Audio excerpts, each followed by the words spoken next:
Welcome back to the Fetch YouTube channel. Today we're here with Leon, who just came top 16 in the recent Oceania Championship Finals. How are you feeling, bro? Feeling pretty good. I was with my group, we were talking beforehand and we were saying what our goals were. My goal was to make top 64, so I was very happy to make top cut, like going into day two.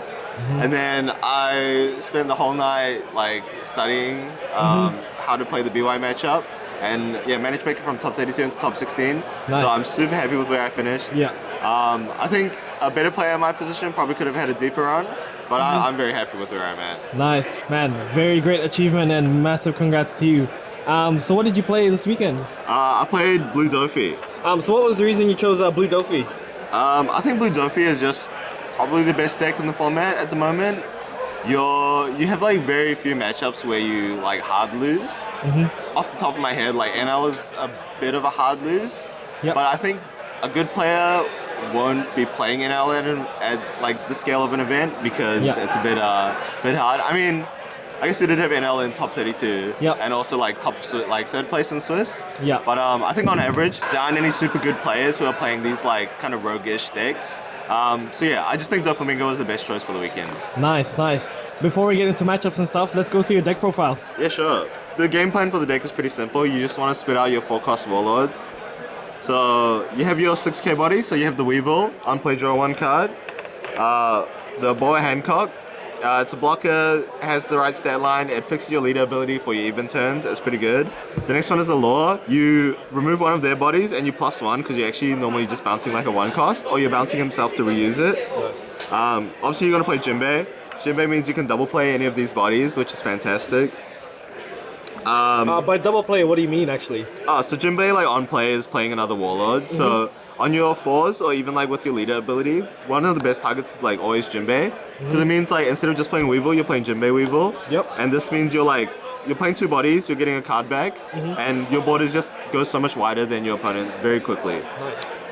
And then the last like 1k one is the Gecko Moria. This is at 3, and it's very good for having like an efficient game plan.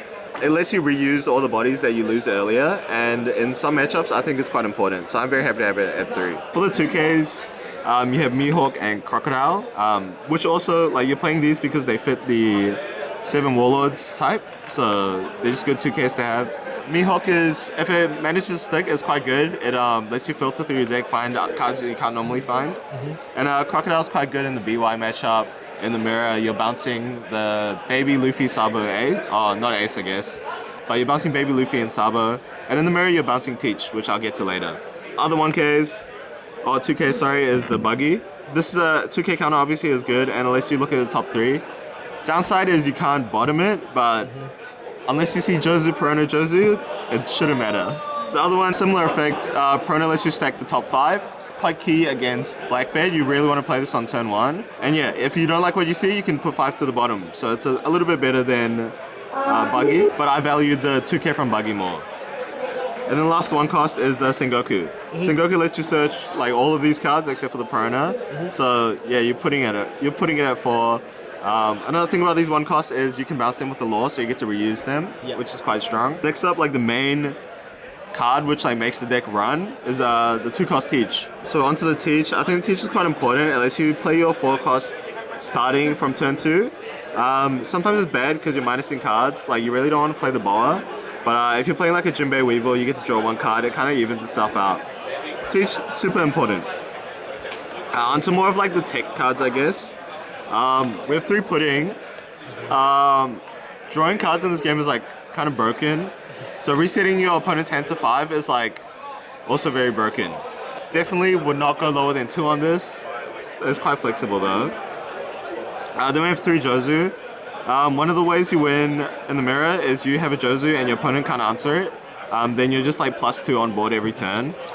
Yeah, the Jozu is pretty good. Again, the ratios can be changed. I know some people are playing with 0, just so you can play a bit higher numbers of the other cards, but I'm happy with it at 3. Then you have 2 G-Blades, bottom deck 2 things, pretty strong, very good in the mirror, very good against BY and like other random decks. And then Perfume, I think especially if you make top cut, you need to play at least one Perfume, otherwise like like, a lot of decks can just disrespect you and go to 0 life and block her up.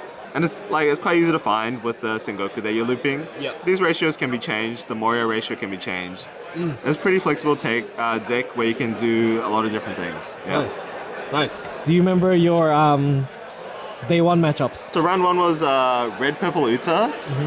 I was really scared actually because I didn't know what the deck does. But I remember I got to like my 8 or 9s on turn. I asked cards in hand and they said like 3, and I was like, oh, okay. I guess they did. Yeah. After that, I played against a friend, KC on Blackbeard. Round 3 and 4, I played the Mirror. Round 5 after lunch, I played against another friend, Koi on Lucci, Oh, yep. who also made top cut. KC from round 2 also made top cut. Round 6, I played NL. Managed to win it, thankfully. Round 7, I was on stream playing against Lucci. Round 8 was against Anami. And after this, I'm undefeated. And then round 9, I died to a purple Luffy. Yeah. I don't want to think about it. And then round 10, I died to Ali Chada's BY Luffy. Yeah. I think my round 8, 9, 10 opponents all made top cut.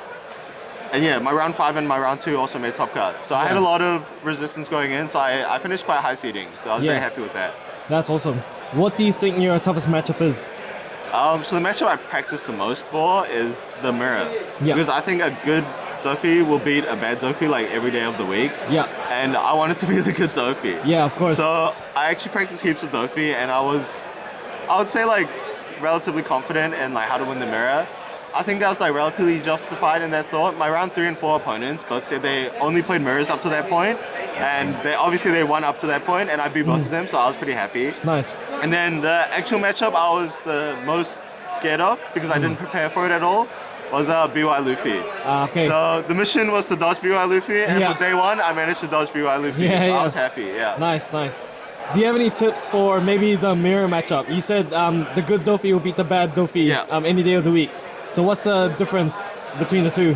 I think if you watch the finals actually of the tournament where Jasper against Brayden, I think Jasper is like a very, very good Doffy player. No disrespect to Brayden. I think Brayden is also a very like strong Doffy player. But in that set, I think Jasper probably didn't make any mistakes at all.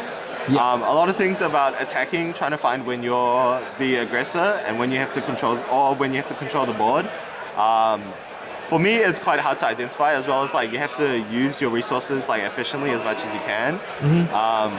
Yeah, it's about these things: attacking correctly and using your resources correctly. Nice. Well, very well said. Yeah. Do you have any last words or tips for maybe people who want to start picking this deck up? Yeah, it's a good deck. It's strong. Like your leader ability, spitting out 4-cost board. It's really good. It's very like rewarding to learn. I think it's shown by the representation of Doffy and our top cut.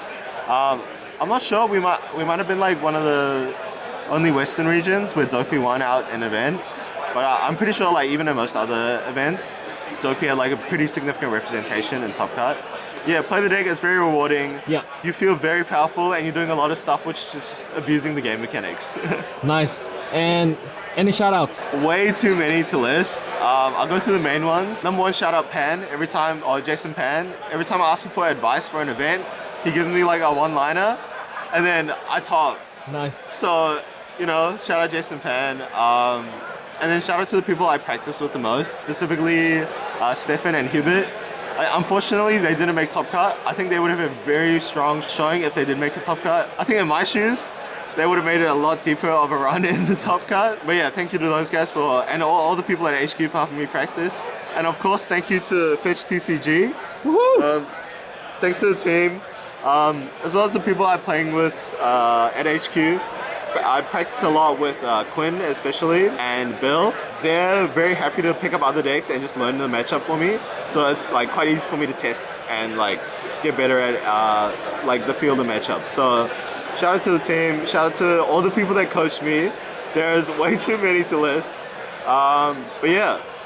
Awesome. Thank you so much, Leon. Man, what a wonderful achievement. And congratulations, very well deserved.